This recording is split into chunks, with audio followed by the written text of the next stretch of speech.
Sometimes you never really know how great your life is until it nearly ends. People don't know when their lives end. The people who died in the mass shootings at Texas and Ohio yesterday didn't know. I didn't know my time would almost be up on April 9th, 2019, my 17th birthday. What happened that day has and will continue to change my perspective of the world and its inhabitants for as long as I live. And I hope this video will make you look at your life differently than you do now. On April 9th, my friends and I were mid-tech week for our school's production of Les Miserables. The lights were so bright, my friend's face full of life and anticipation. I was backstage, waiting to hear my friend sing her solo song, I Dreamed a Dream.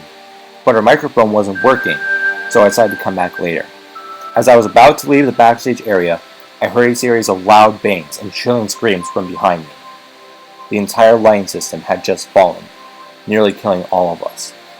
And then for almost 5 seconds, there was silence. You could hear a pin drop from anywhere in the auditorium for those 5 seconds. We were all rushed back into the chorus room, still traumatized by the experience we had all just shared, replaying in our heads as time passed. Most of the counterweights landed exactly where I was standing 5 seconds earlier. If I hadn't gone up to make my next costume change, I'd be dead.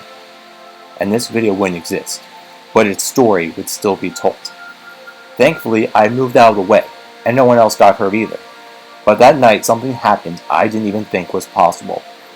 I found the meaning of life.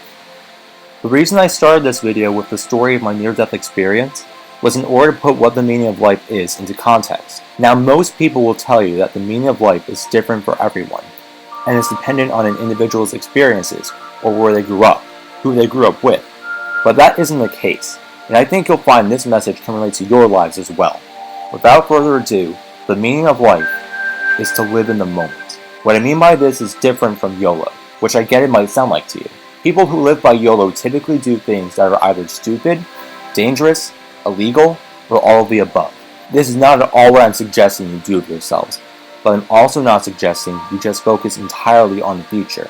Before the events of April 9th, I never really set any short-term goals for myself. I'd only set long-term ones, always working towards something that at a moment in time was out of my reach. What I mean by living in the moment is paying equal attention to the present and the future, seeing as they're equally important. Work hard towards your dreams, but also allow yourself time for the simpler parts of life. Only by doing this can you live your life to its full potential, and build a legacy that people will feel inspired by years from now.